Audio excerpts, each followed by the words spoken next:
This is our English podcast from a savings class. I'm Jake. I read Notes from a Young Black Chef. I'm Tori. I read The Speed of Falling Objects. I'm Annabelle. I read The Cruel Prince. I'm Noah. I read Camp Valor. Yeah. So we have questions, critical questions about the book and relating it to life. And so we ask the question and then answer the question. I'll start with my question. Would you be able to succeed in life having to overcome personal struggle and depression? I think it's a good question because not everyone's life is easy and sometimes it's hard. And if your life's hard, then it's like doing stuff. You know, you might gotta get a job and pay for your family. And then family people be needy sometimes and be like, hey, you gotta pay our mortgage now because I'm just gonna sit in my recliner in the living room and not get a job. Yeah. What was your book about? This dude, Kwame, I don't know his last name, but he came from D.C. He came to D.C. and he wanted to open his own restaurant. Now, it's always been his dream, and then it like ties into stuff about his family life and his mama. And, God, hold on. Someone else go, and then I'll go. Okay. My book was about a girl that wants to basically please her father and overcome her self-image of herself and basically have more confidence, and she believes that she'll achieve that by making her father proud. And my question was, what circumstances create room for self-discovery? And throughout the book, she starts to slowly realize she doesn't really need her father's approval. She just wants her own approval, and she overcomes a lot of her fears and a lot of the ideas that she grew up struggling with. She kind of starts to figure out like where they stemmed from, and they kind of start to not really matter as much to her. So you see her grow up through the book, basically. She matures in the way that she sees herself, and she becomes a lot more confident. Good for her. My question was, what would you risk to fit in with others? And then my book was about a girl whose parents were killed when she was young. And then she goes to like this new world with new people, and she doesn't really like fit in with them. And then it's just about like what she would risk to fit in with the new people, and like if she would risk like her new family. Let me get the phone. Let my boy on the mic with it. Yes, sir. Oh, you knock it off the table. My question was, how do we make up for the wrongs we do? And in my book, he steals a car and picks his friend up who just killed someone. And then he goes to jail for it. And he beats up a guy in jail. And since he was bad in jail, but he was young, they take him and they train him to kill people.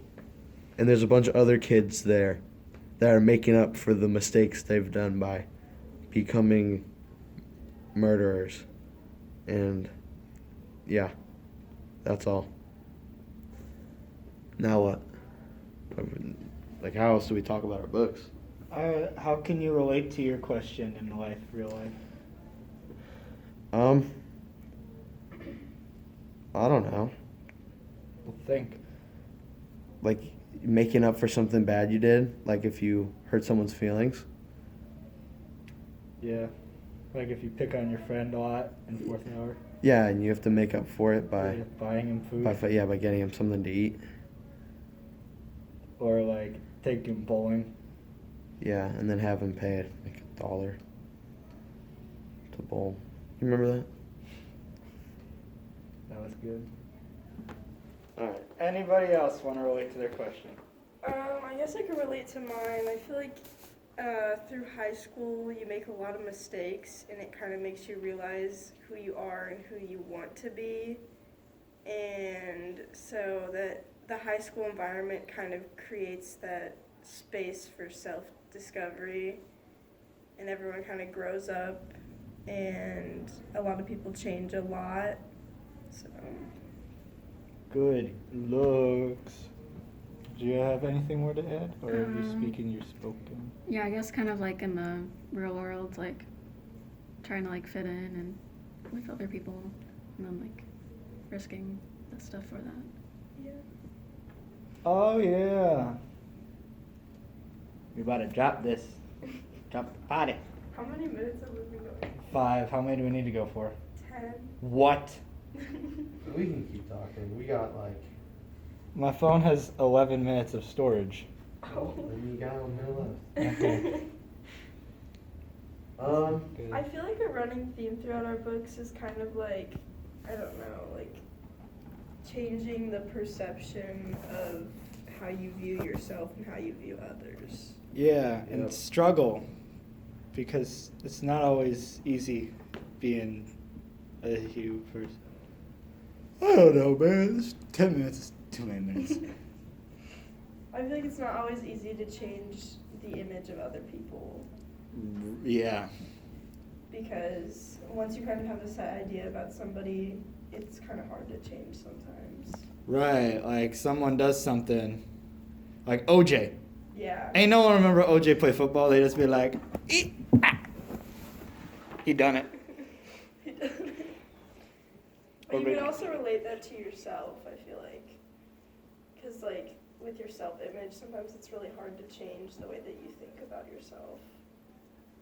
Yeah. Yeah. And same thing with like, I don't know, algebra? Algebra. Because like, you be using shapes. No, That's that's geometry, dog. geometry. Well, I mean, you could relate it to algebra. You could think you're really bad at math, And then you're, but you're actually not that bad, but it's really hard to change that idea of, oh, I'm not going to get this right. oh yeah, because if you tell yourself you're not going to do something, then you're probably not going to do it. But if you can be like, yo, I'm about to do this, and y'all know that, and I'm going to get an A. And then you walk in there with like a 95, and you say, yes, sir. Yeah. That's all in my head. That's inspiration. Well, I think our books were heavily focused around mindset and the way that it controls the person. Yeah. Mhm. And thinking about how if you going to do something, then you got to go and do it. Yeah. What was, hold on. Life, meet no one halfway. Remember that? Coach White's tip quote? Yeah, I remember that. I remember that as well. Good job. If you want to do something, then get it. Don't let it come to you, because then it's going to take too long. Or it won't come at all. Gotta hop in your car, get on the bus, whatever you gotta do, and go get it. Yeah. Wake up and rise and grind. Just like in my book, with my guy.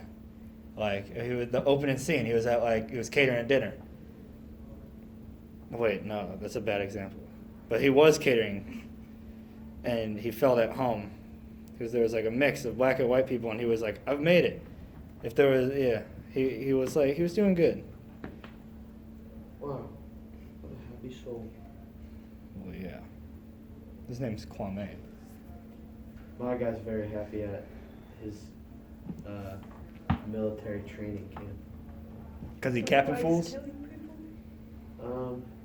He hasn't killed anybody yet, but he probably will soon. I bet I can do that. Fill a fool with lead for 50K? 10K? No, you ain't getting paid. A McChicken? You're just not going to jail. Well, what if I just like take his wallet? Take who? He did. Whose wallet? The guy I killed. You didn't kill anybody yet. But I would. I plug him. Well, you don't need money.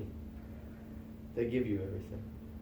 How would you guys imagine our world if, like, if you did a crime and you could go to jail or, like, do something to, like, for the government to, like, get yourself out of that? Oh. Like, Probably a thing. Yeah, I bet well, like. yeah, but, like, if it was, like, that was, like, a rule. Like, oh, you Oh. can do, like, these I horrible would- acts or... I would do it. I would do that so much. Oh my god, I'd pop so many fool. I would, like, oh my god. That'd be so easy. 10 minutes.